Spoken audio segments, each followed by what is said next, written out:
talk on Thursday with us, but we'll see. Okay, I just started a watch party. One book that I've been pushing for weeks now is this one. So, Chad finally bought it. I ordered it. Yeah, I bought a little library for the office here. So Okay, we got some cool new books. Yeah, I use it as a text in one of my courses. Kim, I'm looking to see if your name's in here. It better be. I'm not. You're not in there? But did you No. participate in this book? Nope. I'm throwing it away. That's fine. They did spell disabilities correctly on the cover on this. This time, yes. Yeah, that's a plus. I'd used the other one for a few years before one of my students who was an English teacher caught it. Mm-hmm. No one noticed it. Oh, I noticed it right away. Had a good laugh. Okay. So I guess it would be great if Kimberly, if you want to introduce yourself, that would be fantastic. We're kind of a standing cast of characters, so. Okay, well, good morning, everybody. I'm Kim Schreck, or Kimberly, as my screen says. That's how I usually tell if somebody knows me from the regular world or the professional world. If they call me Kimberly, then hey, that's where I know them. I am a professor of psychology at Penn State Harrisburg. I helped start the ABA program, the Masters of an ABA program there, I think 19 years ago. I've been there 21 years coming this fall. I was the program coordinator for it for about 13, but I decided it was time for other younger faces to take over. I do one line of my research is on ethics and treatment choice and why people choose things that might not have any scientific support or might be brand new or sounding great, but not workable or even maybe harmful to kids with autism. And so that's been a line of my work at least since the early 2000s. We're on my third reiteration of an article I kind of nicknamed Behavior Analysts Behaving Badly. I already want to be your best friend. What was that? This is cool. I already want to be your best friend. I'm Kate. I would love to have you be my best friend. Fantastic. We can just talk about behavior. So yes, that's me. Well, cool. So I don't know how much Ted has filled you in. My name is Chad Honeycutt, and behavior analyst in evidence-based classroom solutions. And we push in and provide ABA support to public schools. So we were all former teachers. And that's kind of our little corner of the world. I'll let Katie and Kate introduce themselves. Good. Well, I'm Katie. Sorry. That's Katie. What's up? So I've been here before. I'm Katie. I'm a behavior specialist with the company. Like Chad just said, I have taught in special education classrooms, mainly self-contained autism. Hi, I'm Kate Hazelwood. I'm a newbie BCBA, but former special education, general education primarily, but also did a little bit in the self-contained setting. And do you know this guy? And he's in the middle of my screen. He's got the grayer beard, we'll say. Just a little bit. Just a little bit, yeah. Did you mean Cooper or Ted? Introduced us years ago at ABAI. Very cool. Very cool. So we're talking today about kind of really fads and misconceptions of special education and behavior interventions. And I feel like we could have months and months of a discussion on this. But Kim, I guess one of the questions I have for you, does your program run out of the education department or psychology department? It's in the psychology department. But we have a lot of special educators and teachers that come into the program. So it's a separate program within an umbrella of social sciences and psychology, but the psychology department, is in behavioral sciences and education. Oh, okay. Cool. Okay. And Ted, your program runs in the education department, right? Yeah. And behavior analysis is not a social science, it's a natural science. And Kim knows that, and I know that, and you know that, and a lot of people don't know that. Chad gets mad at us, Kim, because Katie and I both are undergrads, or at least in psychology. So he Yeah. was like, "You need to stop thinking mentalistically." And we're like, "It's just in us." It's ingrained. Yeah.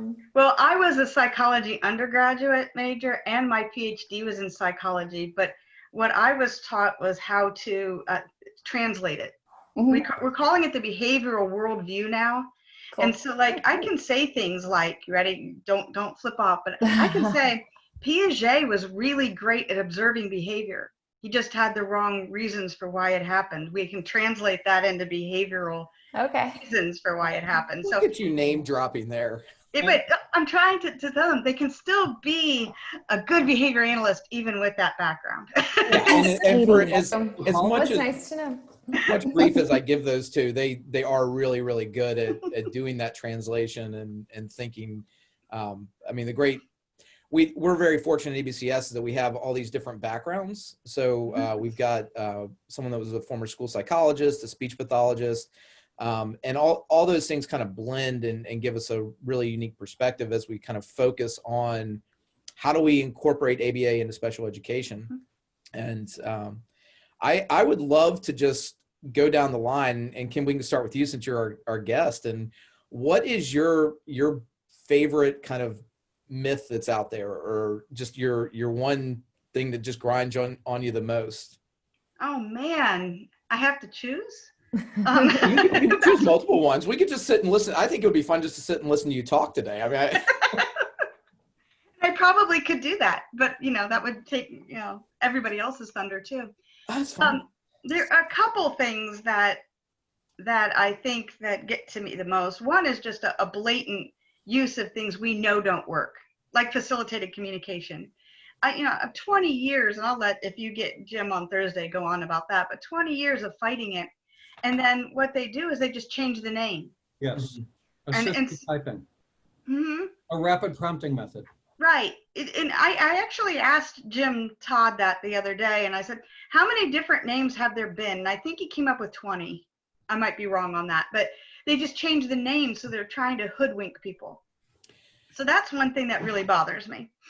So could you break down facilitated communication real quick, or Ted, one of the other? Oh, yeah. Kim, do you want to? Do you want me to? Well, I got a feeling I'm going to be talking a lot, so why Okay. not you? Okay. What it is, and it started in Australia, I think in the late 80s, mid to late 80s, maybe early 90s. And it was initially used as a physical prompting method to teach people with cerebral palsy how to communicate using letterboards. Okay. So it had a really good purpose and a really good use. And I'd imagine if the people who were teaching it were good at prompting and prompt fading and reinforcement and differential reinforcement, it was very effective. And we talked a few weeks ago about devices like Liberators and Pathfinders, which are these great augmentative communication devices. I could see it with someone who is new to one of those, not FC, but prompting, prompt fading, the immediate reinforcement that comes from the device, being very effective for that population.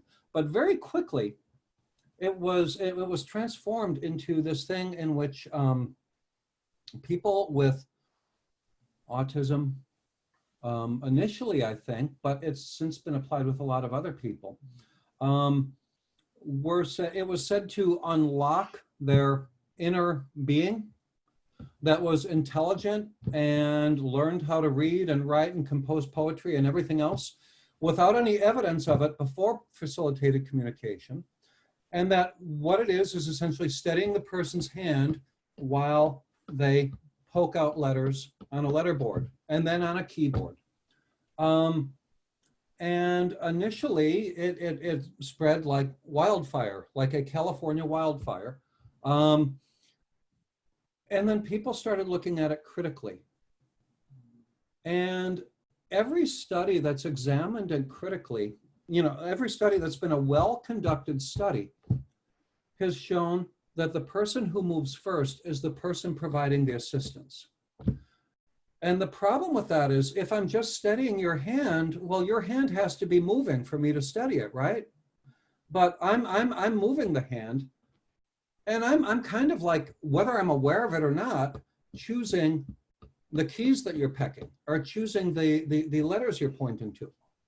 What the well-conducted studies showed is that, double blind and everything, it's the person who's doing the assisting, who's doing the communicating, Right. not the person who is with the disability. And, you know, study after study after study showed this. And the proponents of FC got a little more desperate every time. And one of them even, Andan Ellen, even said, well, you know, the reason why the person being assisted can answer questions that only the facilitator, the assistant, would know the answer to is because clearly people with autism are clairvoyant. They can read minds. There you go. But what happened, and if we get Jim on Thursday, he can really go into this because he was involved in expert testimony and everything. What happened is when people would begin to be critical of this, used with their own children, typically fathers, allegations of sexual abuse would come up. And fathers were imprisoned and families torn apart, divorces happened, kids taken out of the home, all sorts of stuff. And yet the studies show that it's not the person with the disability communicating, it's the other person doing the communicating. There was an article, the person's last name is Boynton. I don't remember her first name. Do you, Kim? No, I don't, but yeah, Okay. I was just going to mention this article. There was that article written by a former FC user, a former facilitator, talking about how she got involved in it and emotionally how awful it was for her when she realized what was actually going on. You know, many people go into this with really good intentions. Mm-hmm. And there's actually quite a bit of stimulus control that comes about through this. You know, they're on, I don't know if it was 60 Minutes or 2020 or one of those shows. There was, I don't know how many times it was run, maybe only once, an episode on FC where the daughter appeared to be pecking out the keys all by herself. But what the people there who were actually there saw, that the father didn't know that they were observing, was that he would tap her leg when her finger got above the next key, above the key that was the next letter in the word. And so, you know, on the one hand, you know, that seems kind of fraudulent, right? On the other hand, if you think about it, there's such tremendous stimulus control there. Imagine if that same care was given to actually teaching verbal behavior, you know, but that wasn't done. So families torn apart, whole professional organizations, American Ortho Psychiatric Association, American Psychological Association, ASHA, ABAI, a whole lot of them have position statements against using FC. State after state after state after state has their laws which codify what is acceptable communication from a legal standpoint for testimony in court. Mm-hmm. To my knowledge, FC is either a none of them or it's maybe a few crazy states. But, you know, it's time after time after time this has been disproven. And what happens is it gets used by another name. But there's a whole rights campaign built around this too. It's the whole neurodiversity movement that sprung up. And it's ABA ABA backlash and all sorts of other stuff. Kim, you want to talk more about that? Well, I was going to talk a little bit about you saying, you know, we have all of these different organizations that have said and shown the research, and they'll come back and say the reason that we can't get it is because we don't understand it and don't believe in it. So you have to believe in it to make it work. Like Tinkerbell. Yeah. And the problem is I have actually stopped several speech therapists in the last, I'd say between the last 5 to 10 years from doing it with clients that I have been called in where they don't understand prompting or they're using hand over hand. I said, do you realize what you're doing? Yeah. And so I get a lot of that when I go into schools and I'm working with them. And as Ted said, most of the people, you know, they're doing it because they want to do something good. Right. All right. It's not on a malicious intent to hurt a child most of the time. Right. But what I'm seeing, and, you know, going back to that original question that you had asked me about that, is a drastic I don't know, turn from wanting to understand science and wanting to use science, and that science has now become a bad word to a lot of people. And so we see a lot of things like sensory integration, for example. Do kids like swinging? Can we use some of the things in sensory integration as a reinforcer for contingent behavior? I could say maybe, yeah. Right. Personally, I find swinging punishing, but that's a whole other issue. But does it do everything they said? No. So getting back to and making a full circle to what Ted asked me, this ABA backlash and things, I think it's a whole backlash on science too. Is that, you know, the anti-vax movement, things that are going on right now with the COVID, you know, it's not real, it's a hoax, and things like that. There's a backlash on science in general. And so the way that people are coming about it, and it's very interesting. I have, I think it was actually Jim Todd that gave to me from the Reagan era, a list of words that politicians use to denigrate their opponents.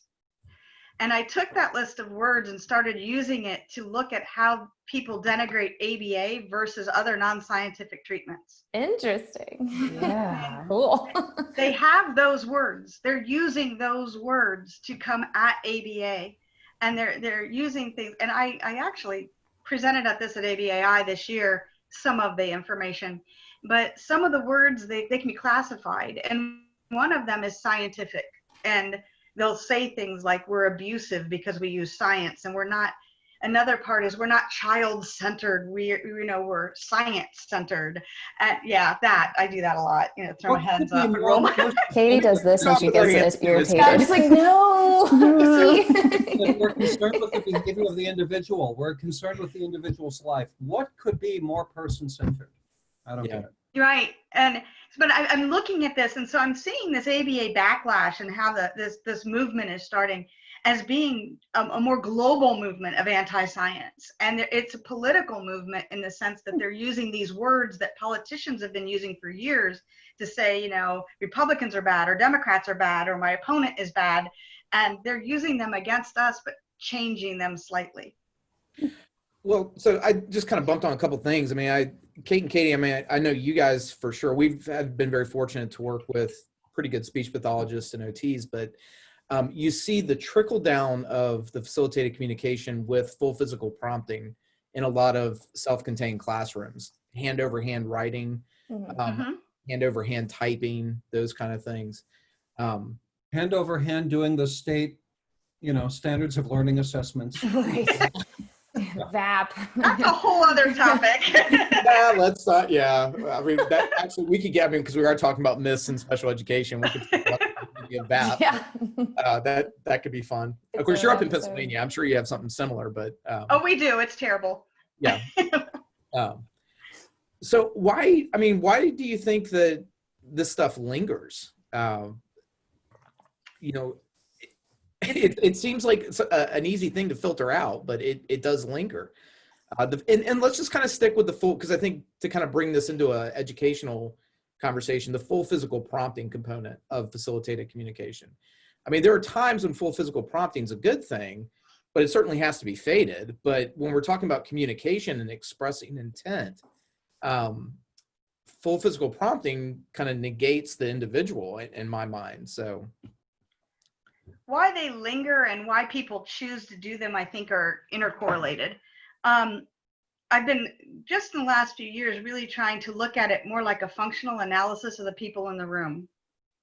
And so I've been looking at, like, take your typical IEP meeting, and you've got your scientist ABA person who's all about data and knowledge. That's our reinforcer, right? Mm-hmm. Give us a graph and we'll get giddy, you know? All right, so we're a little nerdy that way. That's great. But give us a bad graph, we make that face. Yeah. Yeah, exactly. You tried. Nice EKG, but that's not a graph. Yeah. So we've got that person. We don't relate, and I think that's part of the dissemination of ABA problem we have, is we try to disseminate, we're science. Nobody, that's not their reinforcer. That's not what they're coming at. So we've got some people in the room who are legitimately trying to make important strides with the kids they're working with. So their reinforcer is kids' progress, right? Mhm. And so they can show progress, I'm putting that in air quotations, with the prompting, because the kids are now doing it, even though their hands are over them and it's actually them doing it. But they've got some data that now this kid is writing.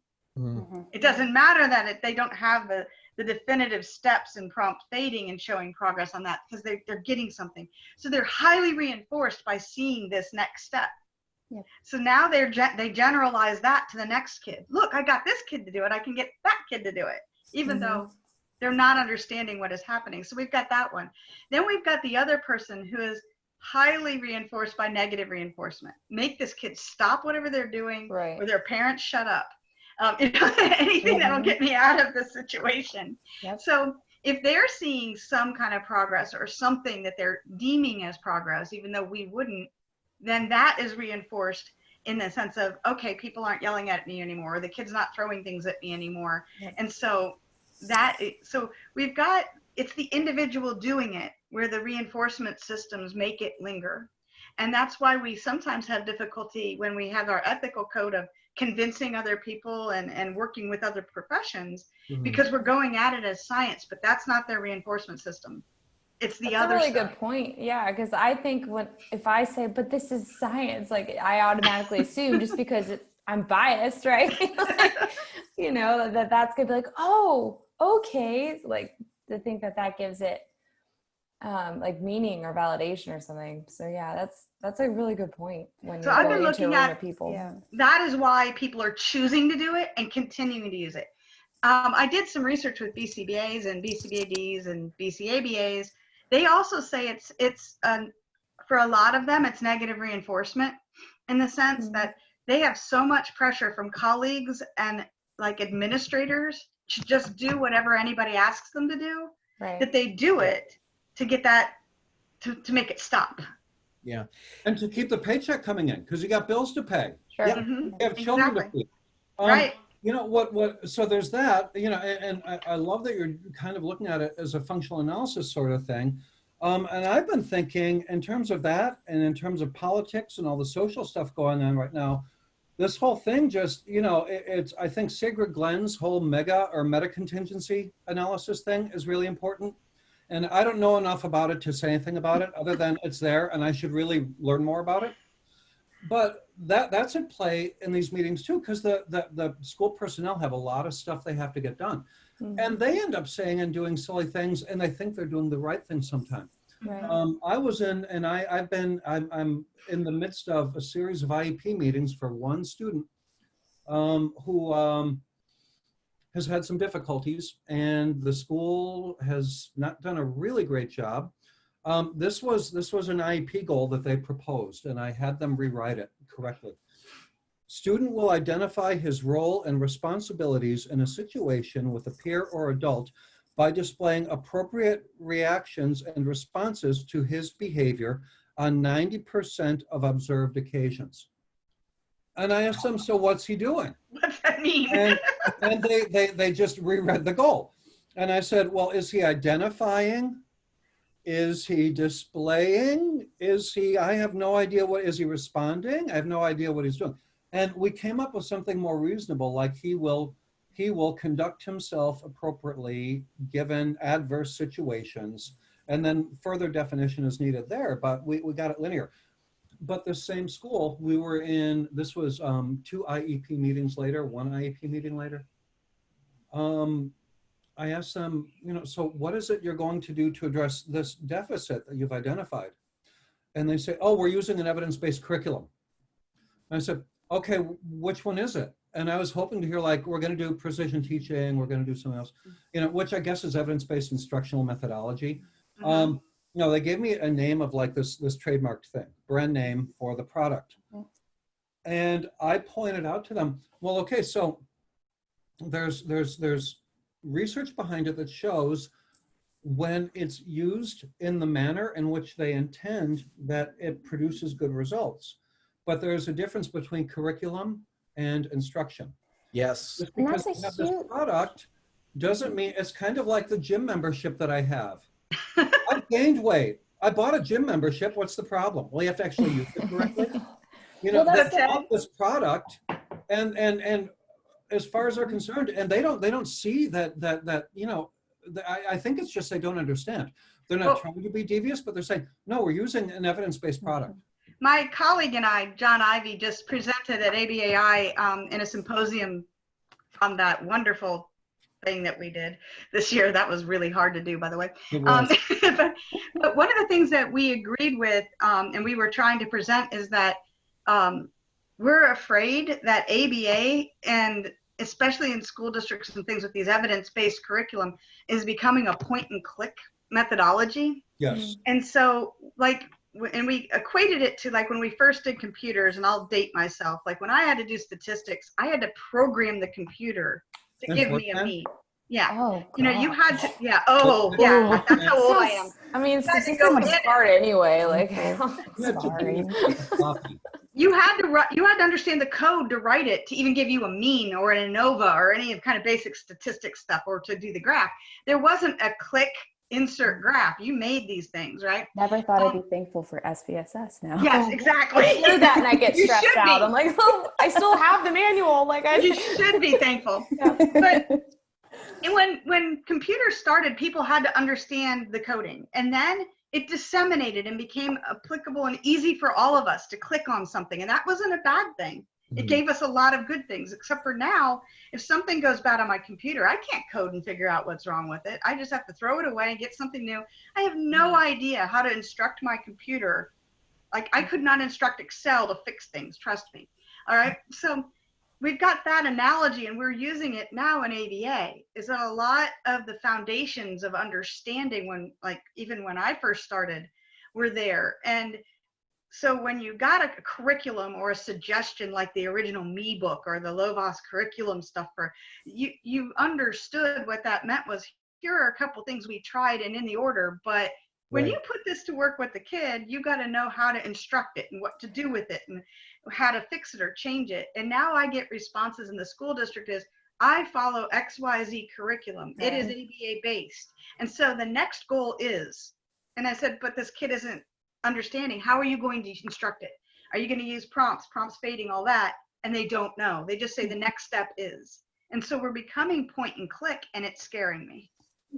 Well, and I think too, from the teacher's perspective, they just hand out these curriculums. They're like, here, I mean, Every like year. as a new, like, you know, as a new teacher, I remember walking into a room and there was these just materials, and you're like, I have no idea how to use this, you know, and it's just expected for you to read the manual and know how to do it automatically. The best part is, you know, if they actually do provide a training for you, I mean, the last one I sat in, it was 4 days and 8 hours long with a 45-minute break. I Yeah. wanted to poke my eyeballs out. But the problem is that once, like you said, once we take it into the classroom working with kids, you're on your own. And so it's like this idea of like the behavior skills training, like, you know, having somebody model it for you, then you doing a little rehearsal and getting that feedback, that only happens in this training way, that it's like, okay, so you're going to act like, one of you is going to act like a kid, the other's going to act like the teacher. It's like, that's not real. Like, let's be real. And so that's just, and the other thing is with these evidence-based curriculums, there's a new one popping out like every 2 years because of funding. If you don't use the funding, you lose it. So don't get I go as Well, far the as how much evidence is behind them too. yeah. Yeah. And Sometimes they don't meet the criterion that we use for an Yeah. evidence-based treatment. So it's, That was one of my dear friends and coworkers, her biggest frustration. She was like, I want to see this work. And it's like, especially in special ed, we get pretty limited resources, period, like in general ed. And it's like, oftentimes what we experienced was, if we found something and we're like, hey, we really think that this would be great for our department, it was provided for the general ed teachers. And we're like, no, we need something. Like, we need that. Because we would get kids that would be like, oh, I've already read this book. Yeah, Miss Lyford already showed me this. And it's like, you know, again, there is a difference between curriculum and instruction. mhm. And these evidence-based curricula, as they're called, are wonderful, but you need the evidence-based instruction, Yes. which is what EBCS specializes in, to Mhm. make sure they're done properly so that Oh, you know wow. what you need to modify So and plug how there. if Yeah. things Wait, don't work like they're supposed to in the textbook. Right. But what was I going to say? It was really, really smart. Oh, we talked last week a little bit about teacher preparation programs. We did, And being employed in one, I can tell you, there's our behavior analysis program, which is 100% behavior analysis, which is maybe a little bit more than needs to be in a regular teacher prep program. But in the teacher prep programs, typical ones in Virginia anyway, there is one course that is classroom management, PBS, and ABA. Uh-huh. And so PBS has its own chapter in this this just book. creates and perpetuates this distinction between academics and behavior.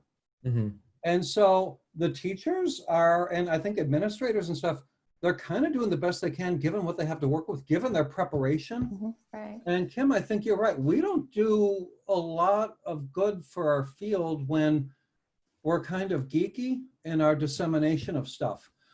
I really like, and I really play up.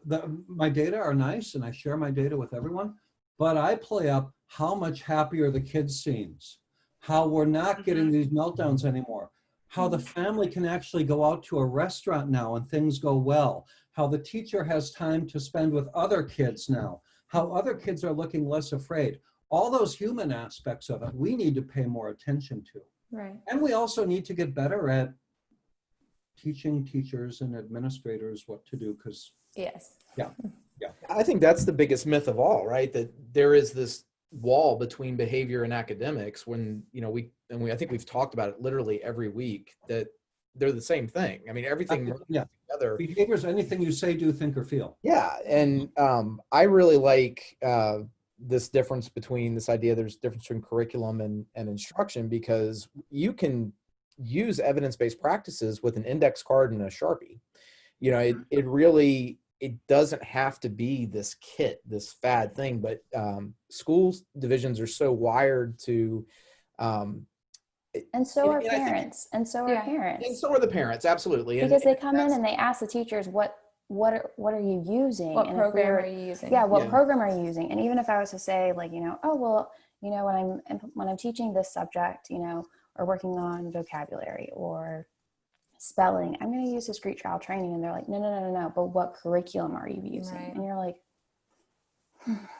break this down even more. So it's not just that, like, I think that's all, it's also coming from the parents. So it's like continuing on, just segueing that in. The research that I said that once, the studies that we're doing, that where behavior analysts are reporting this, I've done it with teachers too, but we haven't published that yet. We need to redo some research, but that there is a lot of pressure coming from parents to do some of these things, and not just curriculum.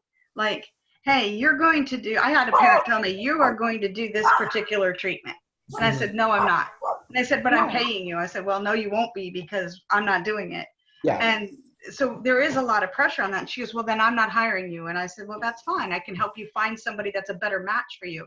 But in schools, as a teacher, you can't say, that's fine. I'll find someone who's a better match for you. Right. Yeah. That's very cool. You're stuck. Absolutely. Right. We were working with a Yeah. kid, and we've been very fortunate to kind of have this collaborative process with certain OTs and speech pathologists, and they approach things from a behavioral standpoint. But one of the things that I've always found amazing, especially in the functional classrooms, the adaptive classrooms, is how hypersensitive we are to things like letter formation. So you have OTs coming in and really forcing top to bottom letter formation, where we would never do that. If you walk into a general education setting, you don't correct every time a child writes from all my children write from bottom to top. They've never been corrected with it. But in that setting where behaviors are more likely to occur from that kind of aversive intervention, we really hyper focus on it. And I was talking to a parent, and I had my OT speaking with the parent, and she was explaining, look, if there's not fatigue, if there's not a physical kind of pain that's caused by the writing, and the writing's legible, let them write how they write, because the functional outcome is the purpose. And the parent said, well, why have I never heard that before? And I said, well, quite frankly, it's parents that drive that sometimes. They they see things like handwriting, reading levels and things as kind of normalization. Mhm. It's a way to measure a child with a disability against a group of other students that are the same. They should be able to write their name. Well, if they can't identify their name, what's the purpose in them writing their name? You know, it's so there becomes this kind of myth of like practicality, I think, of what we present to students, and that cycles all the way back around to the prompting. I mean, look at the prompting that we do in handwriting. But So I have a question. Can I say one of my irritants? yes, let's get it See out. what I'm going to call her Kim, because we're going to be best friends. Okay, that's fine. So I want to ask him. So again, my background primarily in the general education setting, and when I was in college, I was like, I really want to work with students on the spectrum, people on the spectrum. And then I got into general ed, special ed, and I realized this population of students doesn't get all that they need. And that frustrated me. And it wasn't just people with autism, because when I went in, autism was ramping up. It's these kids with ADHD. And it was like, and quite often what I heard was, they don't belong here. Mm-hmm. And I was like, well, then where do they belong?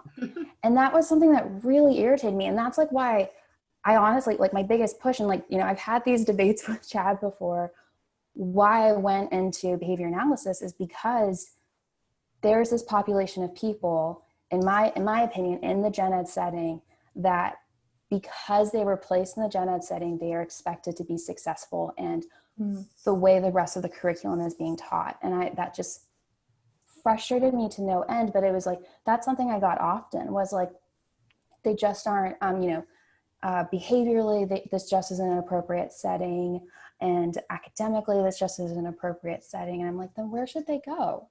Like, where do they go? And so that was something that like always irritated me, and something that, again, I fished with Chad. It's like, I will totally hang out in autism classrooms. I love them. I'll hang out in ED classrooms. But I also want to really work in the gen ed setting. So please help me break down that myth that they don't belong here. That they do belong here. The myth is that they don't belong here. And Right. that, in truth. Well, let's look at it from that functional analysis. Okay. Basically, the people telling you that they don't belong are the people that are ill-prepared or ill-equipped to handle their differences, Yeah. Right. or how they approach things differently. So it's a negative reinforcement.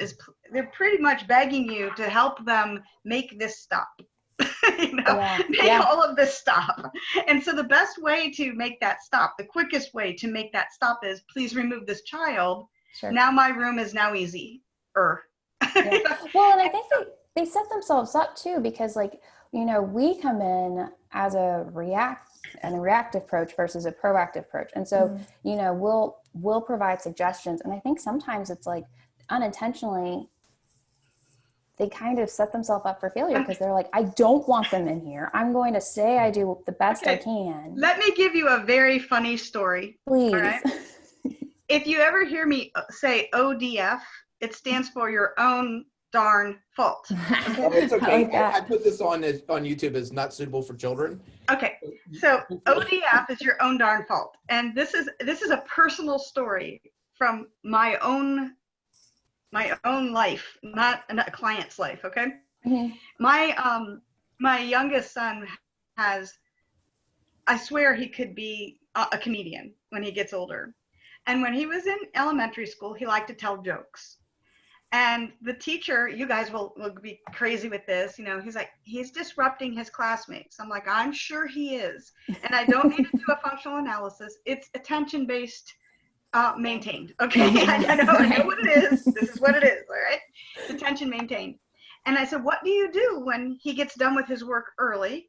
Because as most comedians, he's kind of gets done quickly. He's bright, he's going.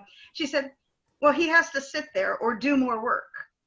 And I'm like, okay, so you're punishing him for knowing what he's, knowing what to do. Mm-hmm. I said, so what's he do? She said, he tells jokes to his friends. He should have, that internal reinforcement, the internal idea that shouldn't be good. He should know this at, second grade. And I said, okay, what do you do? And she said, well, I do positive behavioral support. So you want to know one of my soapboxes? It's, again, saying I do positive behavioral support, but you have no idea what reinforcement-based treatments are. So I asked what they are, and it was the red light, yellow light, green light. Ugh, Okay, now, green light means hate them. your first warning. Okay, Right. yellow light means you miss recess, and red light means you go to the principal's office and your mom gets called. So it's a punishment-based system. Yeah, there's nothing positive about Yeah, I that. don't, like, It's where's the punishment. reinforcement? Behavior positive, at least. Like, Where's I don't the like him, but And then you get a talking to at each step. So he has to come to her desk and get a talking to. And I said, so I've already told you this is all attention, right? And I was like doing this. And she's like, yeah. I said, okay.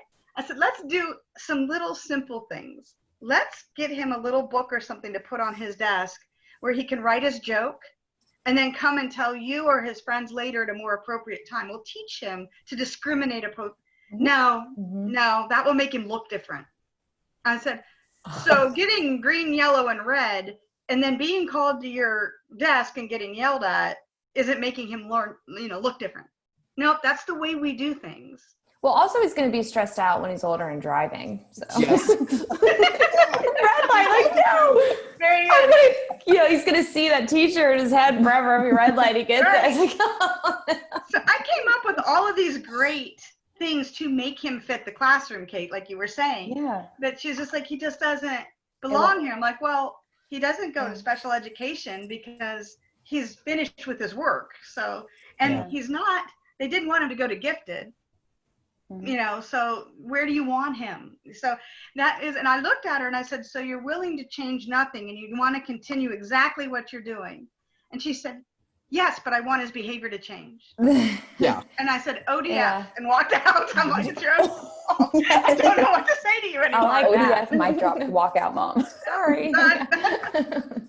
Yeah, it's just, that's something that's always, gotten to me. I also I worked in a environment, in a school that actually had the gifted program. Mhm. And that was something that often was brought up, like maybe one student in particular, like that was brought up, like maybe this just isn't the best setting. And it's like, no, this kid is very, very bright. I was like, but we need to harness, the skill set, like organization was the weakness. And I'm like, well, you know what? Most gifted individuals have a little bit of organization difficulty, but we were talking through things and they're like, no, we just move too fast, or like, this is the way we do things. And I'm like, why is this the way we have to do things? He or she is not the only person in this program for the past 50 something years that this one way just worked. I don't know. Well, I think that the tipping point's coming. I mean, there's we're on a work group in the state of Virginia with some legislation that's trying to figure out how to get ABA into schools more. I actually don't agree really with the legislation the way it's presented, because I don't think it takes into account the instructional methodologies of ABA, rather the money making aspects of ABA, which I don't think is a positive thing for the schools. But I think what creates all this is you have new administration, or whether it be at the school level or central office level, and they come in with this new kind of boxed system of a PBIS, and you have all these entities out there selling and going around and consulting positive behavior support systems for actually that's a little bit redundant, but PBS systems for school divisions. They pay a lot of money and they train everybody, and then 2 years later they go and buy something else, and then 2 years later they go and buy something else. When if they really just focused on working with the individual teachers on individual situations and realizing that, yes, while behavior does happen within the environment, you have to be individually focused on the student that you're working with. Kate's example of that, and even how we like observe behavior, because in those gifted classrooms, we tend to allow certain behaviors that we don't allow in the gen ed classrooms, the non-gifted classrooms. Don't And even get we me started. it's like this Don't real even get me started on that. and it's a really relative topic in the world today, for sure, because yeah. So what did you want to throw in there? Well, just relevant. But the PBIS, which used to be PBS until Public Broadcasting System got angry, People don't know where it came from. People don't know what it is. People act like it's behavior analysis, and it's not. You know, it came about late 80s, early 90s as part of the non-aversive movement and as a reaction to behavior analysis and a rejection of behavior analysis. It was touted very early on as a new science, and new sciences are truly rare. You know, they don't happen all the time, and this was a new science. And many years later, there's still not whole graduate programs in PBS, right? There's not, it hasn't developed like a science developed. And it's you know, and I don't know, I'm not being very articulate right now. The fact is most things work for most people. That's why the instructions on the shampoo bottle are lather, rinse, repeat. They're not individualized, right? Right. Most things work for most people. And PBS, which again is not behavior analysis, PBS works for most people. But the fact is, what schools were doing before probably worked for most people too, which is having rules, enforcing the rules, you know, having a graded system of like stuff you do for different kinds of problems. That's kind of what it is when it's school-wide PBS, right? Most things work for most people. And implementing it for individuals is kind of goofy. It's like overkill.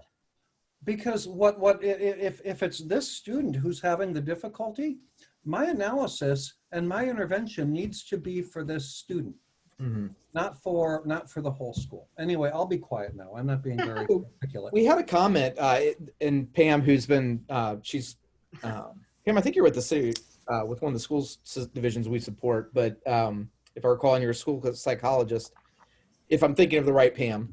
But she said most cases the administration does not know how to implement the curriculums. And I think that's probably true in that and it's kind of why you see all these sensory rooms floating around too. It's something that you can buy, put in place, and say you've addressed the problem. But unless you're actually teaching how to use that thing, then it doesn't actually address the problem. It's kind of window dressing, and it doesn't really serve the purpose or the money that's been spent on it. So we have a new thing that's happening with that up here. I don't know if you're getting it in Virginia, but they're hiring curriculum consultants. Yes. And so this person goes into the classroom, and this is creating another issue because I've got like kids that are working on certain goals that aren't the goals that are specifically written in the curriculum. There's another reason for them. It's, you know, that individualized part of the IEP, you know, so we have that. And then the consultant comes in and there's this hierarchy. Who's in control here? Is it the teacher? Is it the parent and the IEP team? Or is it the consultant?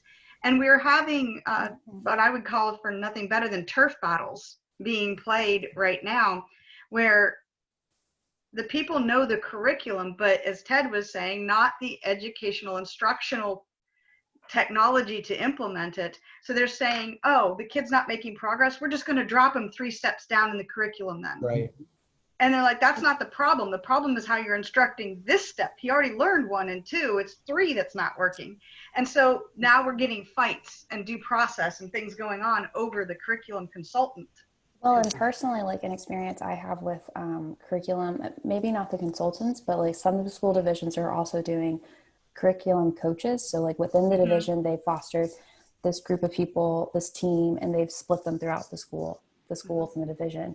I personally had an experience, and it may not be like this for everyone else, but those coaches couldn't work with special education. And we're like, but our kids are in your classroom. They're our kids. Like, I'm looking for support. And they're like, oh, you need to contact your special education division coordinators. And it's like, wow, but you're here. So, and I was very fortunate where the coach that I had in my school system, in my school, her and I had a very good relationship. She was very supportive and always willing to work with me. And she even came to me sometimes because she was like, I've tried everything I've got in my book, Kate. Can you help me? But that was something that was odd that I found. And again, it goes back to that resources sometimes within special education for the gen ed students. So I don't know. I don't know if anyone else had that.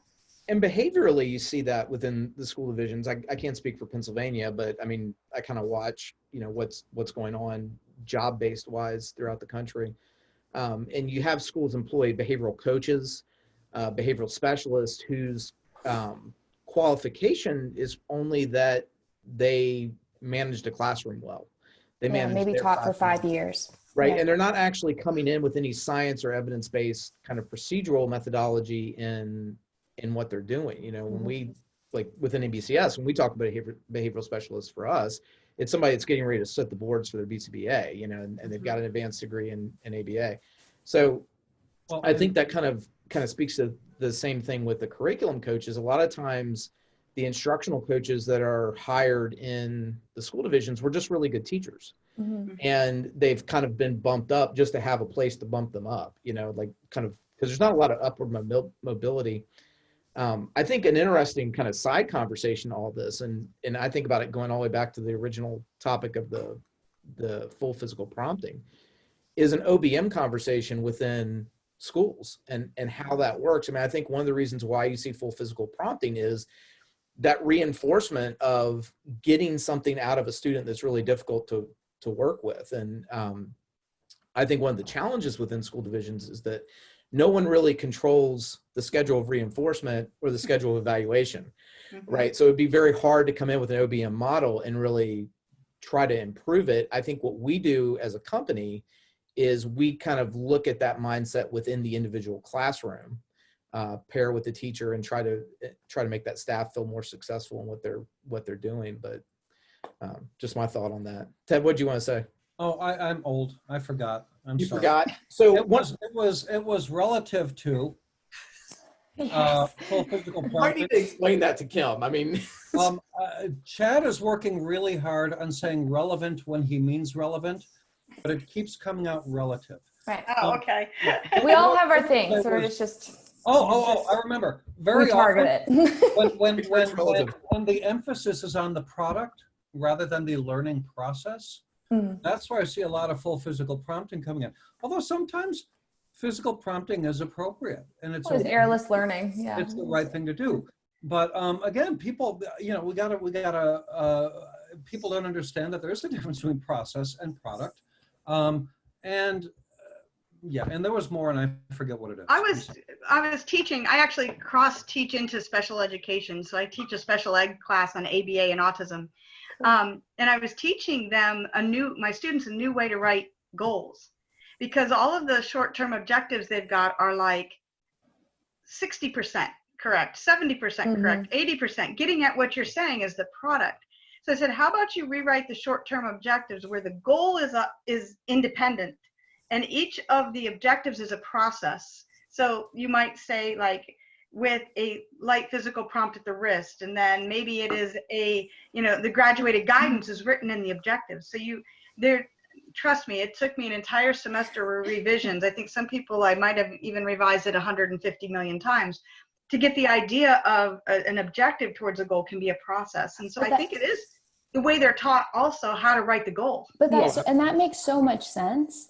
But again, I hate to be that person that just puts the nail. It's the program. It's the program that the school divisions, that special ed teachers have to work with. Like they have to put in a percentage. Like I remember after having my behavior, like going through coursework, and I was like, why do I need to have this percentage? Like why do I do it? You can say 100% correct with this kind of prompt, 100% correct with this. Right. Yeah. Yeah. And I was just we're so hesitant for 100%, right? Well, like, I don't care about the that's percentage. a big taboo in 100%. Quoting Kim. I don't care about the percentage. Yeah. Well, the reason I don't care yet is because the research is still out. Is it 80, 90, 100? What is the best? To be honest, the 100% is starting to come out in the research as the mastery level that we need to be moving towards. But, that's still coming through. Or how about fluency based on actual fluency standards? That would be nice. Yeah. I was right now working with a student with sight words, and I started embedding the sight words into sentences because, that just makes sense. And later I was talking with the parent about that, and she was saying, they say my child has this huge vocabulary. And I said, well, it's awesome to have like no individual words, and especially, rote memory. But if you can't put them into a sentence and then also comprehend what the sentence says, those words are just words. Yep. So Yeah. And that like really speaks to one of my big frustrations within special education, and something I don't think I think as staff within the school system, we try to communicate as positively with the parents instead of being honest sometimes with the parents. And you may have a child that has certain skill sets like that. I mean, like Katie, I'm thinking of one that could read just about anything, right? Yeah. As a kindergartner, but he couldn't Yeah. do anything with it. And it really is more a presentation of the disability than it is actually a skill. Now, it's a skill that you could use to teach other things and to teach kind of useful functional things.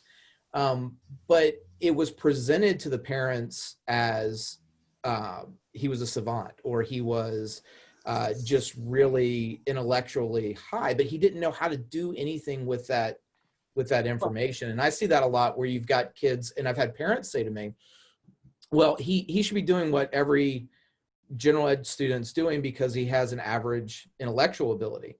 But if his developmental level is not there and his functioning level is not where that intellectual ability is, then that's not really how it works. And I think one of the biggest myths is that in special education is we can't be honest with the parents, but we have to. I think we have to be honest about where the kid is and where they're going. Right. It's just like having that awesome curriculum, that ABA-based curriculum, but not knowing how to use ABA to use it. Yeah, Going back it's to the that same. Yeah. behavioral worldview idea is that we sometimes forget to use our behavioral knowledge. So shaping is something that we can use a lot with parents. It's like, okay, this is where they are baseline. They think this kid's going to, read War and Peace. But that's probably not going to happen. But you don't come in and say, you're wrong. Right. You shape them to the understanding of, Right, because as a parent, that would probably be really like aversive. Like, what? Yeah. Yeah. So Katie and I know this one individual who I really like how he frames this, and he talks about the pendulum of special education, that it either swings way to one side or way to the other. And you see that truly, like, and that's a good example of that. You don't tell them that they're wrong and you don't tell them that they're right? It's like it sits somewhere in the middle, and that's where good communication lies. And it's kind of that same thing with things like standards-based goals and IEPs. The pendulum swings either one way or the other. Either they're not aligned at all, or they're aligned at a grade level where the kid will never, ever be able to do it. And it needs to sit, that pendulum needs to sit in the middle. I always like that kind of mental image, because it really, when you step back from special education and really education in general and look at it, you see the trends of that pendulum, you see it in kind of more explosive behavior too, of now we're kind of at this pendulum where we allow kids to just completely destroy classrooms, and just let them go. And, the other swing of that is, like full physical restraint and seclusion and things like that. And somewhere in the middle is where that, to me, that behavioral worldview kind of would come into play in practicality. So Chad, we are running into that time, and I do like to address questions and whatnot. So I think, Ted, somebody on your viewing party, Gino Binkrit. Gino, yeah. Gino, who's finally a BCBA. I've been talking this guy up in these websites. He was a teacher, is now, I think, behavior specialist in Culpeper County. Best teacher in the world. Fantastic. Congrats. Yeah. I know it's a hard test, so we've all been there. But he said, sensory modulation, new name I encounter for sensory integration. And also another focus of my PhD is applying OBM in school settings. Gino. Yes. Yeah.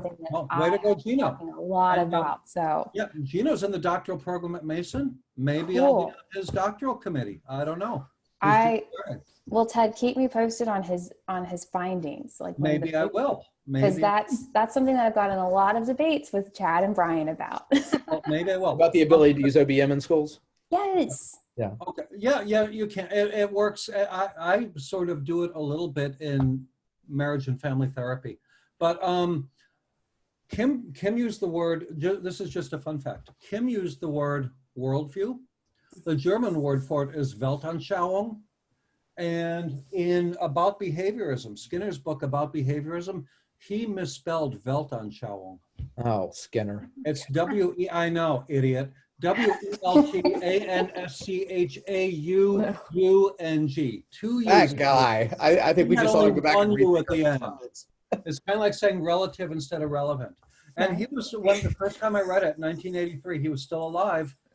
Should have written to him. Should have said, dude, no. Should have. I wasted that opportunity. He could have issued Yeah. a revised, corrected edition of the book. And And he- referenced you, right? Yes. There yes. you go. Even the next Bobby Epstein. Did you have any others, Kate?